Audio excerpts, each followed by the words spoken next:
Um pânico moral é um medo exagerado que se espalha por um grande número de pessoas. Essas pessoas acreditam que algum mal ameaça o bem-estar da sociedade e os seus valores tradicionais.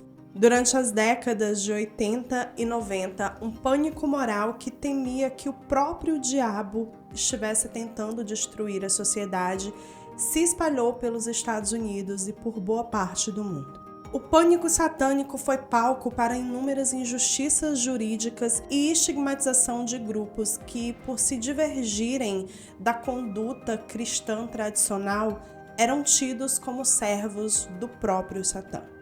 Oi, eu sou a Nelly, sejam todos muito bem-vindos ao Creep On, esse canal que se dedica inteiramente a falar sobre mistérios, histórias sombrias e crimes reais. Se você ainda não é inscrito nesse canal, por favor se inscreva, ative as notificações. Nós temos vídeos novos aqui todas as terças e quintas-feiras, mas eu tô sempre soltando algum conteúdo extra, então é importante que você ative as notificações para você ficar por dentro, não perder nada. Segue a gente também nas redes sociais, eu vou deixar passando o nosso arroba aqui na tela, em todas as redes. É o mesmo arroba, mas eu vou também deixar os links aqui embaixo no box de informação. E se você não sabe, o Creep On também é podcast, então todos os episódios que saem aqui no YouTube sobem para as plataformas de áudio também em formato de podcast. Você pode nos procurar aí na sua plataforma preferida. E se for o Spotify, segue a gente dentro da plataforma, porque assim ele entende que o nosso conteúdo é relevante e indica para mais pessoas. Mas, afinal de contas, o que foi o pânico satânico?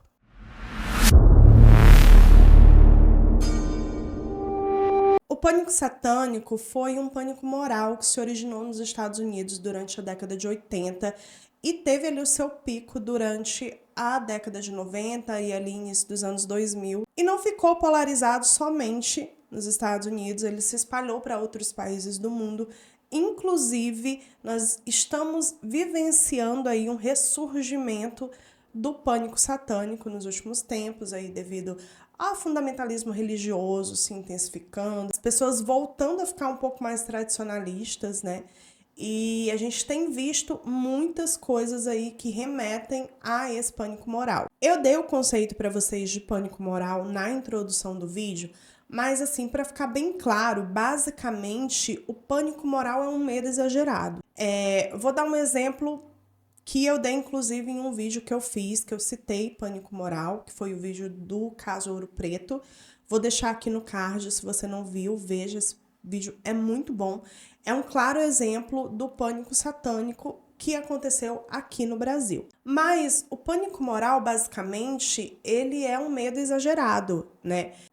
O julgamento das bruxas de Salem é um exemplo muito interessante para a gente entender como que surge esse pânico moral, esse medo exagerado. Basicamente, o que aconteceu durante o julgamento das bruxas de Salem foi que fundamentalistas religiosos, pessoas que eram um tanto quanto fanáticas, né, com relação à religião, elas passaram a estigmatizar determinados indivíduos. Esses indivíduos eram mulheres e essa estigmatização aconteceu por diversos motivos. Por exemplo, a cor da pele, matriz religiosa diferente, que não eram cristãs, tradições religiosas diferentes da cristã, mulheres que estavam tendo algum problema emocional, psicológico, mulheres que muitas vezes eram mais independentes do que era aceitável na época.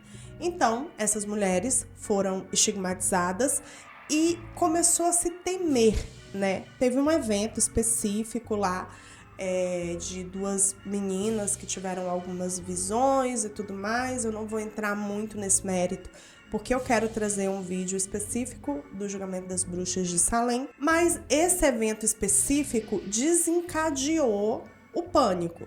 O preconceito, a estigmatização já existia, e a partir desse evento que causou medo e histeria naquelas pessoas, elas começaram a taxar todas as pessoas que tinham um comportamento diferente do que elas consideravam certo, todas as mulheres que eram diferentes por algum motivo, ou que tinham uma fé, uma tradição religiosa diferente, ou que acreditavam em alguma coisa que fugia da linha ali do cristianismo, ou mesmo que eram independentes, que tinham seu próprio dinheiro, que não queriam se casar, ou então mulheres que tinham problemas psicológicos e emocionais, depressão, alcoolismo.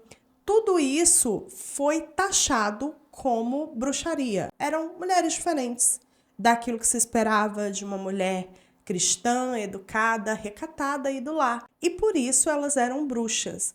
E isso ocasionou a morte de 13 mulheres. Então, assim, esse é um exemplo muito claro do que é um pânico moral. E o pânico satânico, ele vai exatamente por essa mesma linha. Mas vamos por partes para a gente entender. Porque apesar do pânico satânico ter, sim, tido seu auge entre as décadas de 80, 90, início dos anos 2000, ele começou a crescer na mente das pessoas, aquela fagulha que foi se intensificando na mente das pessoas surgiu bem antes disso. No fim da década de 1960, Charlie Manson iniciou um terrível medo na mente dos cidadãos estadunidenses quando ele se auto-intitulou um guru que misturava conceitos do cristianismo, do budismo e da sintologia. O Manson, apesar de toda a mitologia que foi criada ao redor dele, era um cara extremamente medíocre. Ele era um cara que passou mais da metade da sua vida entrando e saindo de cadeias, de presídios, de instituições correcionais. Ele era um músico desempregado que não conseguia alçar o sucesso que ele tanto esperava. Até a década de 1960, ele já tinha ficado boa parte da vida dele preso. Mas no ano especificamente de 1960, ele foi preso novamente e foi durante esse período que ele ficou na cadeia que ele leu um livro que transformaria a mente dele, tá? E quando eu falo isso, eu não tô falando de uma forma boa, não, tá certo, gente? Ele leu na cadeia um livro chamado Como Fazer Amigos e Conquistar Pessoas. E foi também nesse período que ele aprendeu a tocar violão. Saindo dessa estadia dele na cadeia, ele vai para Los Angeles e começa a tentar alçar uma carreira como cantor e compositor. Só que, como eu disse para vocês, ele era medíocre em praticamente tudo o que ele fazia. E, obviamente, ele ficou ali à margem da indústria. Em 1966, ele começa a reunir pessoas. E, basicamente, ele conquistava as pessoas falando frases feitas e de impacto, assim, que ele tinha decorado desse livro que ele leu na cadeia. Mas uma característica muito específica de líderes de seitas é que eles costumam se aproximar de pessoas que estão muito vulneráveis. No caso do Charles Manson, ele se aproximava de jovens que eram viciados em drogas e que normalmente estavam brigados com a família. Esses jovens costumavam ser de famílias abastadas e que, por algum motivo, haviam tido desentendimentos com a sua família, e normalmente esses motivos eram o abuso de substâncias químicas. E aí, por conta dessas brigas, eles acabavam saindo de casa e indo morar na rua. O Charles Manson se aproximava dessas pessoas e começou a reunir um grupo. E esse grupo, ele foi chamado de A Família Manson. Existem muitas camadas na história do Charles Manson e eu não vou me aprofundar muito aqui, porque o nosso foco nesse vídeo não é falar somente de um crime. A gente vai falar sobre muitos aspectos que foram construindo o pânico satânico na mente das pessoas durante aquele período. Mas é importante a gente saber aqui que o Manson, ele foi acusado de abuso, ele chegou a abusar das meninas que faziam parte da família Manson. Só, gente, que como em toda seita, quando você tá ali dentro daquele grupo, você basicamente não consegue enxergar o que tá acontecendo. Seitas, eu sempre gosto de fazer esse comparativo, pode ser que eu esteja fazendo um comparativo, uma analogia errada, mas eu acho interessante quando você compara alguém que está em uma seita com alguém que está em um relacionamento abusivo. Não sei se é uma analogia correta de se fazer, mas na minha mente funciona muito bem.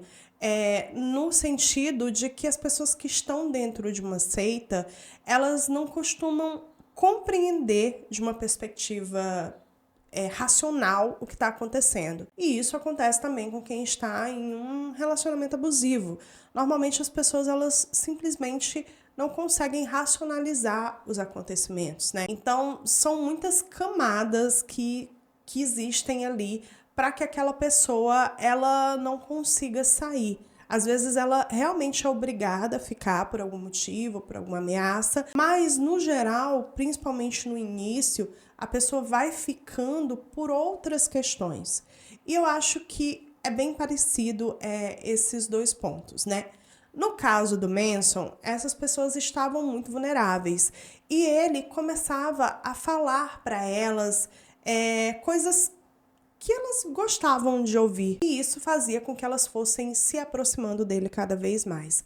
Muitos membros da família Manson consideravam o Charlie a reencarnação do próprio Jesus Cristo. E era assim que ele se sentia mesmo, o Messias, o grande escolhido para guiar a humanidade em um surgimento de uma nova era. Em 1968, os Beatles lançam o álbum The Beatles, que ficou conhecido como o álbum branco. Esse álbum, que obviamente fez muito sucesso, também chegou até o Manson, que era inclusive muito fã dos Beatles. O disco, que trazia canções como Revolution e Helter Skelter, foi tido pelo Manson como um disco profético. Ele dizia que a canção Helter Skelter, que foi composta por Paul McCartney, era na realidade uma profecia a respeito de uma guerra interracial que aconteceria em breve.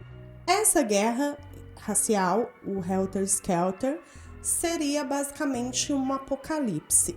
E quando ela terminasse, o Charlie seria eleito como o governador, o grande líder de Los Angeles. Segundo Charlie, os negros venceriam essa guerra e depois disso eles iriam eleger ele como o líder deles. E eu não faço a menor ideia de por que eles elegeriam o Charlie Manson, já que ele nem era negro, né? Inclusive, ele nem era uma pessoa preta, ele é uma pessoa branca. Mas, enfim, era essa a história que ele estava contando.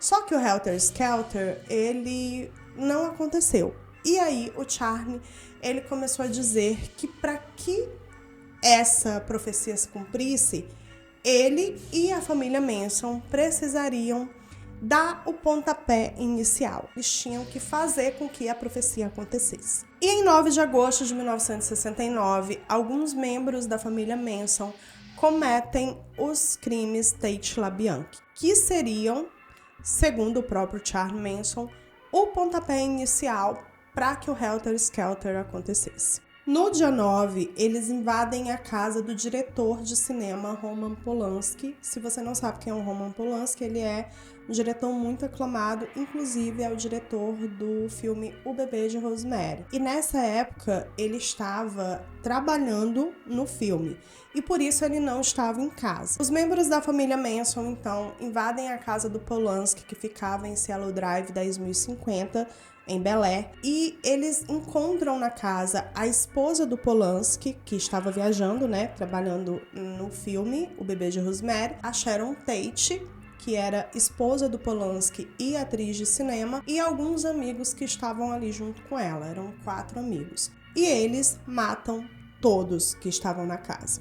A Sharon Tate estava grávida quando o crime aconteceu e as vítimas foram baleadas, esfaqueadas e espancadas até a morte. Os criminosos utilizaram o sangue das vítimas para escrever coisas na parede, inclusive a palavra pigs, que é porcos em inglês, né? E tudo isso seria mais ou menos para simular que quem havia cometido aqueles crimes eram os Panteras Negras. A gente está falando da década de 60 E os Panteras Negras era um grupo de ativistas pelos direitos civis das pessoas pretas nos Estados Unidos. E basicamente eles queriam simular que quem tinha cometido os crimes eram os Panteras Negras para dar início a essa guerra racial, né, que o Manson falava, o Helter Skelter. Na noite seguinte, o mesmo grupo da família Manson invade a casa do casal de empresários Rosemary e Leno LaBianche. Eles eram donos de uma rede de supermercado ali em Los Angeles, muito famosa. O grupo invade a residência do casal de empresários e mata os dois. Usando o sangue das vítimas, eles escrevem também algumas coisas na parede. Eles escrevem Helter Skelter, Death to Pigs, que seria Morte aos Porcos, e Rise, que seria Ascensão. Como eu disse para vocês, era uma tentativa mesmo de jogar a culpa desses crimes nos Panteras Negras. Só que isso não aconteceu. A polícia conseguiu fazer a investigação e chegar até a família Manson e ao Charles Manson também. Não foi muito fácil acusar o Manson, porque ele não tinha feito nada, né, assim, literalmente, não foi ele que foi lá e cometeu os crimes, mas com todo o contexto, tudo que tinha acontecido, a polícia entendeu que ele era o mentor intelectual daqueles crimes e ele acabou sendo preso. A grande questão aqui foi o mito que se criou em torno do Charles Manson, que foi tido pelos fundamentalistas religiosos da época lá nos Estados Unidos como um falso profeta. Alguém que seria enviado pelo próprio diabo para fazer com que as pessoas saíssem do caminho correto, digamos assim.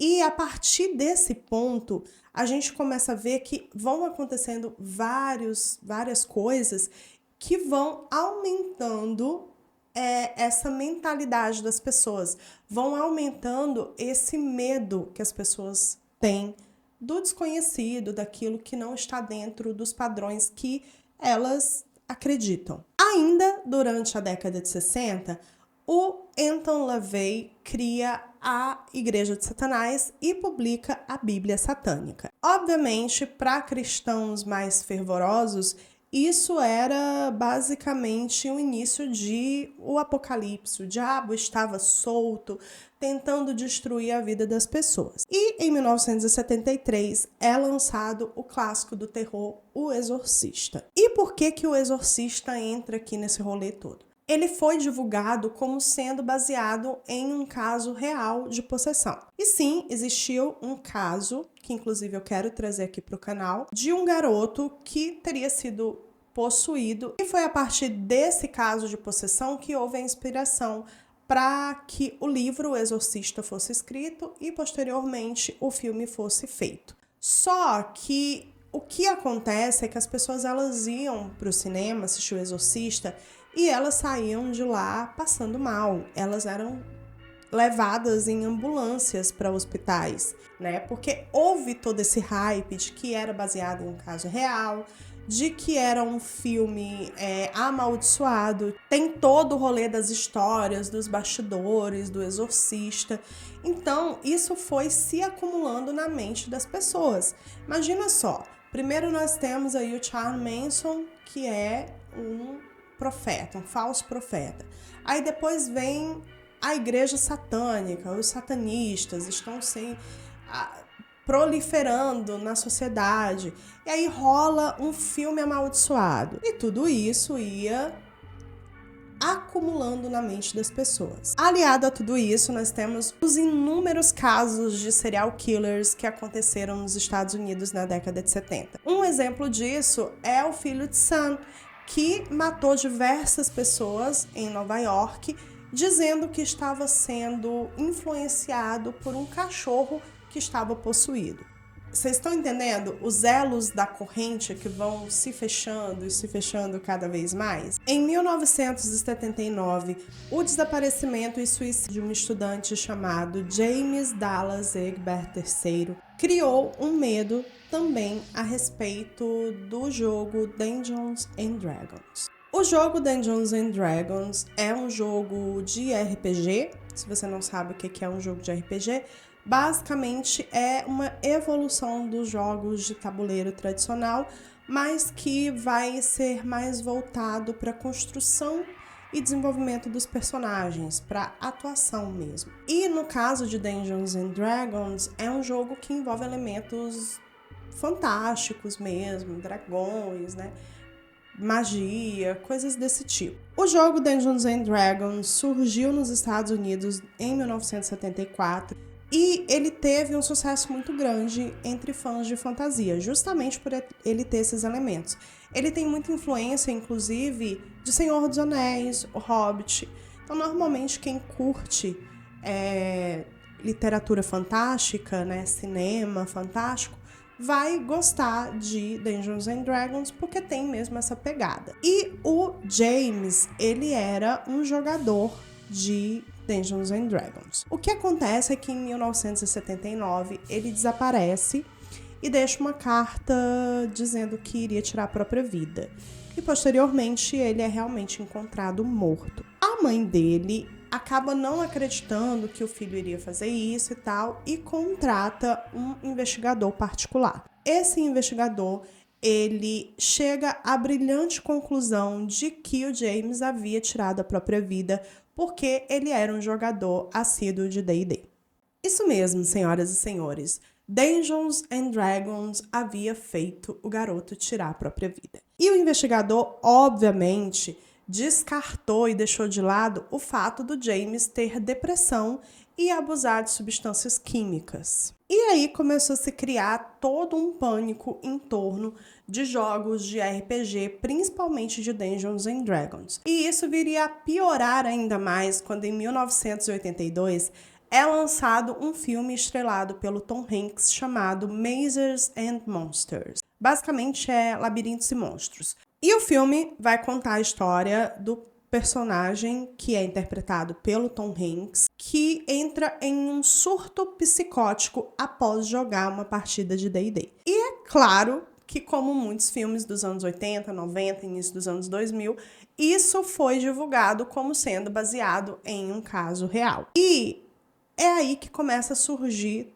todo um preconceito em cima de jogadores de Dungeons and Dragons. Para ilustrar esse pânico que aconteceu durante a década de 80 a respeito de Dungeons and Dragons, a gente pode observar o Ed da 4ª temporada de Stranger Things, que foi um assunto que foi bem explorado na época que a temporada saiu por youtubers e tal, mas o Ed, ele era um cara diferentão, que curtia RPG, principalmente Dungeons and Dragons, que ouvia heavy metal e que foi estigmatizado. Aconteceu uma merda na cidade e a primeira pessoa que eles acusaram foi exatamente o cara diferentão. E o Ed, ele é inspirado também em um caso, né, que eu vou falar um pouco mais pra frente ainda aqui nesse vídeo, vou citar esse caso mais pra frente, que é o caso do trio de West Memphis. E ele é inspirado no Damon Echols, que foi um dos garotos condenados lá no rolê,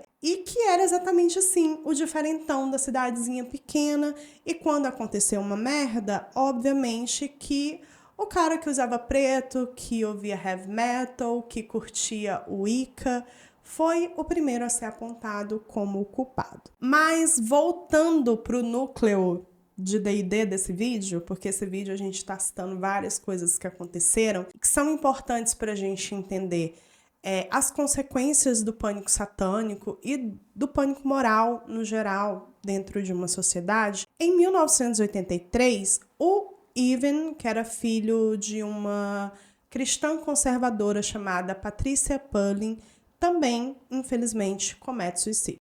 O que acontece é que o Evan, ele era um jogador assíduo de D&D. E a mãe dele, obviamente, associou o fato dele ter tirado a sua própria vida com o fato dele jogar RPG. E ela, sendo uma cristã fervorosa, que era influente ali na comunidade dela, cria uma associação. E em tradução livre, o nome da associação seria Preocupados com Dungeons and Dragons. E nessa associação, ela cria também uma cartilha, uma espécie de mini apostila, sabe? E começa a distribuir por todos os Estados Unidos.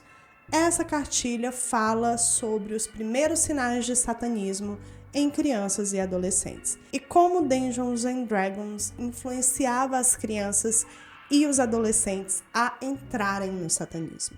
E essa cartilha, gente, ela não foi distribuída só nos Estados Unidos, não, tá?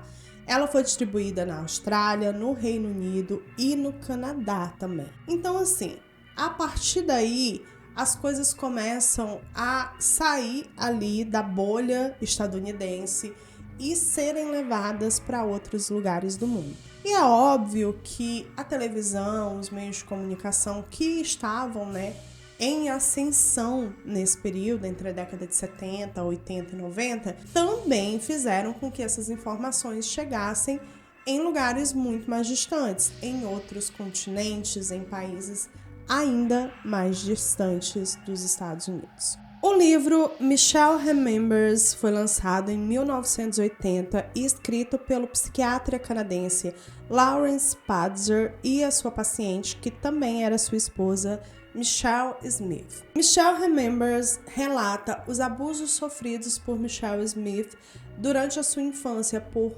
membros de uma espécie de culto satânico universal. O que aconteceu foi que no final da década de 70, o Lawrence, ele era psiquiatra da Michelle. Nesse período eles ainda não eram casados, mas posteriormente eles iriam se casar. Ele tá ali, né, tratando ela de uma depressão profunda. Teve depressão logo após sofrer um aborto espontâneo e foi buscar tratamento psiquiátrico, acabou se tratando com o Lawrence. E durante uma sessão que aconteceu no final da década de 70, a Michelle chega para o Lawrence e diz que ela sente que tem uma coisa muito importante para dizer, mas que ela não consegue se lembrar. E ele resolve fazer uma regressão hipnótica com a Michelle, que já vou deixar claro aqui que é uma prática um tanto quanto controversa, né? A hipnose ela é utilizada por alguns terapeutas, por alguns psicólogos também, né? Mas a regressão hipnótica, pelo que eu consegui entender do rolê, é uma coisa um pouco controversa, né? Fazendo essa regressão, a Michelle chega às memórias dela da infância. E quando ela chega em um determinado ponto da infância dela, quando ela tinha ali aproximadamente 5 anos de idade, ela começa a entrar em um surto, no qual ela ficou cerca de 25 minutos gritando incessantemente. E depois desse surto passado, ela começa a falar com uma voz infantil. Segundo o Lawrence, nos 14 meses seguintes, ele dedicou cerca de 600 horas utilizando hipnose para ajudar a Michelle a se lembrar dos detalhes de abusos que ela sofreu quando ela tinha 5 anos de idade. Esses abusos eram cometidos pela própria mãe da Michelle, a Virginia Probe, e alguns membros de uma espécie de culto satânico universal. E eles eram feitos em rituais satânicos. As alegações feitas no livro envolvem um culto satânico global onde crianças seriam sequestradas ou criadas para sacrifício humano, prostituição e pornografia infantil. Além disso, o livro citava mensagens subliminares em quadrinhos, músicas, álbuns de rock, filmes, jogos de RPG, basicamente tudo que envolvesse a cultura pop. É importante deixar claro aqui que os relatos da Michelle nunca puderam ser confirmados. Vários repórteres de várias revistas e jornais bem grandes da época tentaram investigar, né, o caso, verificar essas denúncias que a Michelle fez, mas não foi encontrado absolutamente nenhum indício que conseguisse corroborar esses relatos dela. O Lawrence e a Michelle fizeram uma turnê para a divulgação do livro nos Estados Unidos, que acabou se tornando um best-seller no país. Então ele foi muito vendido, muito divulgado, várias pessoas compravam e as pessoas realmente acreditavam nesses relatos, apesar de não haver nenhum indício de que os relatos fossem realmente verdadeiros. Inclusive, o Anton LaVey, né, o criador da Igreja de Satanás, da Igreja Satânica, ele chega a ameaçar o Lawrence de processar ele, porque eles estavam ali citando uma igreja satânica. Mas aí o Lawrence acaba dizendo que os relatos não envolvem a igreja criada pelo LaVey e que esse culto satânico ao qual a Michelle se refere é uma seita universal e muito mais antiga do que a Igreja de Satanás. O pai da Michelle também chegou a dar alguns depoimentos e entrevistas dizendo que nada daquilo era verdade, que a mãe dela nunca havia abusado dela, nem tinha nenhum envolvimento com o satanismo, e inclusive questionando alguns relatos que foram feitos no livro, que tinham erros de cronologia, algumas coisas assim. Ele também fala que porque as irmãs dela, né, as outras filhas dele, nunca foram abusadas e ela não chega a citar nem ele e nem as filhas no livro, somente a mãe, que quando o livro foi escrito já nem era mais viva. Depois de Michelle Remember ser lançado nos Estados Unidos e se tornar um grande best-seller, houveram várias denúncias de abuso infantil em creches em rituais satânicos. Muitas pessoas chegaram a ser presas e condenadas por esses abusos, mas nunca houve indícios sólidos ou reais de que isso realmente estava acontecendo. Era realmente um pânico que estava se instaurando nas pessoas e várias denúncias eram feitas. Era uma espécie de histeria em massa mesmo. Em 1985, o Night Stalker, o Richard Ramirez, é preso. O Ramirez ficou conhecido por realizar vários assaltos, sequestros, estupros e assassinatos em série na região da Grande Los Angeles e São Francisco. O rolê do Ramirez é que ele costumava usar roupas pretas, camisetas de rock, ele fazia vários símbolos, tipo esse símbolo, sabe? E ele tinha pentagramas tatuado na mão e tal. E isso foi muito associado ao fato dele ser um serial killer, o que culminou em uma estigmatização ainda maior das bandas de heavy metal e das pessoas que escutam heavy metal. Eu já perdi as contas da quantidade de vezes que eu ouvi pessoas dizendo que as músicas que eu escuto, que as bandas que eu gosto são demoníacas, são satanistas, são do diabo, sabe? Eu acho que eu já passei a abstrair quando eu escuto isso, eu simplesmente ignoro completamente, porque assim, a pessoa não conhece a história da banda, a pessoa não consegue sequer parar pra, sei lá, procurar a tradução de uma letra e fica, sabe, criando essas teorias. E isso é uma coisa muito comum para quem é fã de metal, porque normalmente o metal, o rock no geral, ele é a música dos diferentes, das pessoas que não se encaixam muito em outros grupos. A gente vai mesmo pro rock, sabe? Pro heavy metal, pro metal. E ok você não gostar, sabe? Ok você não curtir. Eu não escuto sertanejo. Mas você criar um estigma em cima daquele grupo de pessoas só porque eles não gostam da mesma coisa que você ou do que a maioria das pessoas gosta, aí já é outra coisa. A postura dos integrantes de bandas de heavy metal, as críticas expressas em suas letras, assim como as alegorias utilizadas nelas, às vezes questionando a religião, fizeram com que o metal fosse demonizado por ir contra o senso comum, por nadar contra a corrente e questionar aspectos da sociedade que chocavam os fundamentalistas religiosos. E aqui eu quero falar sobre o caso que para mim é o mais emblemático quando o assunto é pânico satânico, que é o caso do trio de West Memphis. Em 1993, 3 garotinhos são encontrados mortos de uma forma muito cruel na pequena cidade de West Memphis, no interior do Arkansas. O West Memphis fica no Cinturão da Bíblia. É uma região conhecida como o Cinturão da Bíblia. Fundamentalismo religioso lá é como acordar de manhã e tomar seu cafezinho com pão aqui no Brasil. É a coisa mais comum do mundo. Eu não vou entrar em muitos detalhes sobre o caso, porque eu quero fazer um episódio específico para ele, porque é um caso que, assim, sempre foi muito marcante para mim. Foi, eu acho, que um dos primeiros crimes reais, assim, gringos que eu tive contato, porque eu assisti o Paradise Lost, né? Que são os documentários feitos pela HBO sobre o caso. Eu me identifiquei muito com os meninos e me identifico até hoje, porque eles gostavam das mesmas coisas que eu gostava na minha adolescência e que eu gosto até hoje. Eles liam Stephen King, eles gostavam de rock, filmes de terror.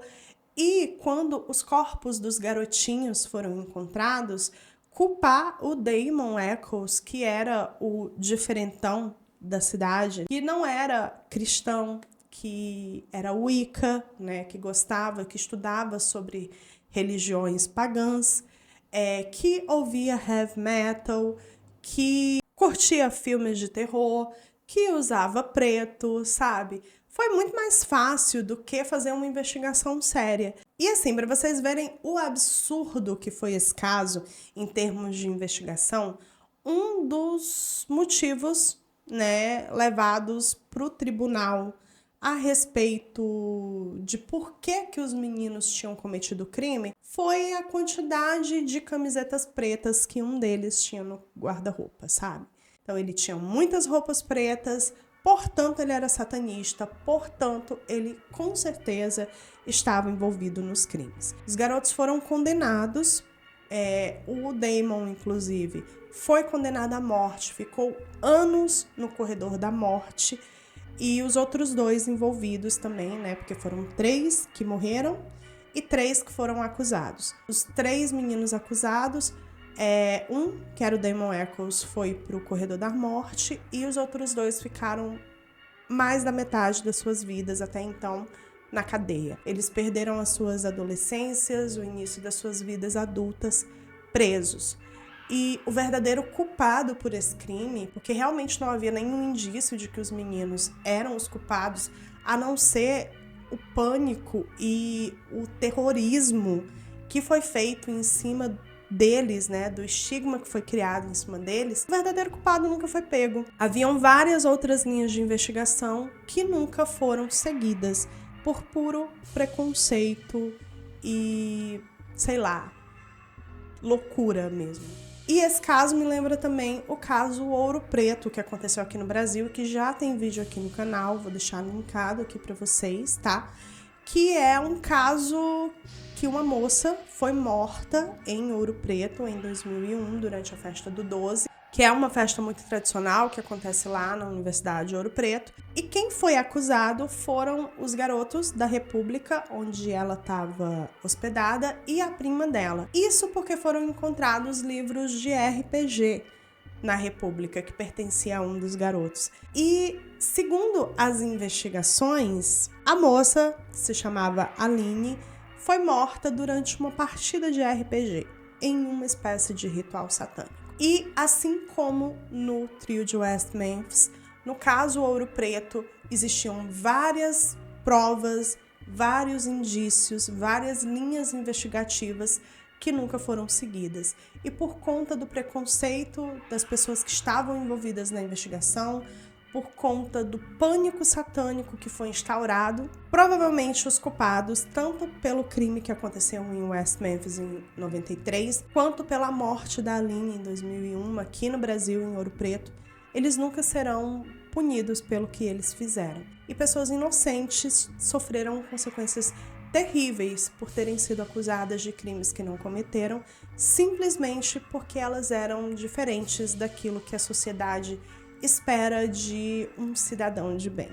E eu acho que eu poderia ficar aqui horas e horas citando vários exemplos de pânico satânico. A gente teve o surto dos filmes da Disney, né, que eram satânicos, que influenciavam crianças a se sexualizarem mais cedo, a cometerem crimes, né? Tivemos aí também o surto dos jogos de videogame, que sempre que acontecia um crime envolvendo adolescente, a culpa era do jogo, né? E isso se perpetua, porque acontece até hoje. Acontece um crime e envolve jovem, adolescente, a culpa é do jogo de videogame que a criança tá jogando, que o adolescente tá jogando. Eu fui criada em igreja evangélica, né? Minha mãe, inclusive, é evangélica até hoje. E a minha família, minha mãe, minha irmã, todo mundo lá em casa. Menos eu, a ovelha negra da família. E teve aquele período que rolava as fitas cassetes com as pregações de um missionário aí, né? Muito conhecido. Eu esqueci o nome dele agora, se eu não me engano é Josué Irion, que era fazendo o exposed dos filmes da Disney, né, do rolê dos filmes satânicos, que tinha aquela história lá que quando o Rei Leão, né, quando o Simba batia assim, que subia aquele negocinho lá, aquele pozinho, formava sexy, um monte de coisa e tal, várias mensagens subliminares e tal. Eu nunca fui proibida de assistir filme da Disney, minha mãe nunca me proibiu, mas tinham pais de crianças, né, da mesma época que eu, na igreja que eu frequentava, que os filhos não podiam assistir, que realmente foram proibidos de assistir. Então, assim, as pessoas entravam na onda, né? Entravam no rolê. Teve a história do baralho do diabo, né?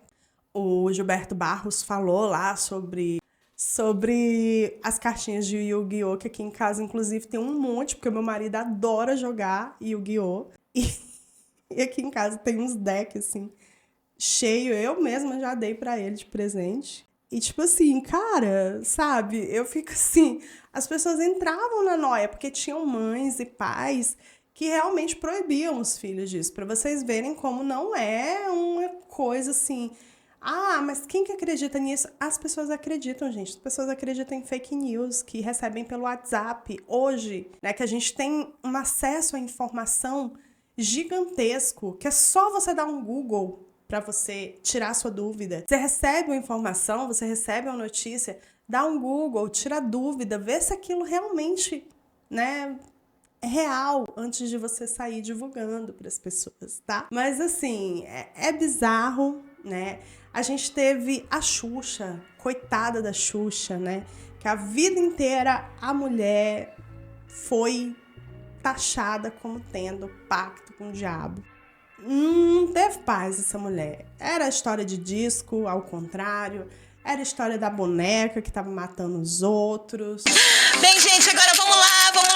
Ah, quem quer ouvir o meu disquinho ao contrário? Isso aqui, PTBR, né, gente? Tinha o boneco do Fofão, na minha época também, que tinha uma faca dentro, né? E na verdade era só um negócio que segurava a cabeça do boneco, era gigantesca. O que mais que tinha? Gente, dá pra ficar horas aqui falando sobre pânico satânico. Tinha muita coisa. A Lady Gaga também, né? Teve o rolê que a Lady Gaga tinha pacto com o diabo. Isso agora já mais bem depois dos anos 80, 90. E assim, um padrão que se repete, pelo menos pra mim, assim, na minha percepção, é que se uma mulher faz sucesso, obviamente não é porque ela é talentosa ou carismática. É porque ela tem um pacto com o diabo, né? Por que será, né? Sociedade patriarcal. Por que será? Mas é isso, gente. Eu espero que vocês tenham gostado do vídeo. Comenta aqui embaixo se você teve alguma experiência na sua infância, na sua adolescência, sobre pânico satânico. Fala também alguma coisa que eu esqueci de citar aqui, que vocês acham que tem envolvimento com esse pânico moral. E vamos, né, abrir nossa mente, que as pessoas são diferentes, elas têm percepções diferentes da vida, elas têm gostos diferentes, elas podem ter religiões e crenças diferentes. O importante é que cada um de nós possamos respeitar as escolhas dos outros, desde que não machuque ninguém, que não infrinja nenhuma lei, que não esteja fazendo nenhum mal. Eu acho que cada um pode viver sua vida, ser feliz e gostar daquilo que quiser. E ninguém tem o direito de estigmatizar pessoas, grupos de pessoas, pelo que elas gostam, pelo que elas são. E é importante a gente ter essa reflexão, porque muitas vezes, quando a gente entra nessa noia, sabe? Quando a sociedade, no geral, ela entra nessa noia de condenar as pessoas, de culpabilizar as pessoas, sem que tenhamos provas coerentes para isso, a gente pode ter inocentes sendo presos, condenados, passando anos da sua vida encarcerados. E em muitos casos, né, em outros países que existe pena capital, perdendo a vida sem um motivo real, né, sem ter cometido um crime, enquanto os verdadeiros culpados permanecem livres e soltos. Eu espero muito que vocês tenham gostado do episódio de hoje. Um beijo para vocês e até o próximo episódio.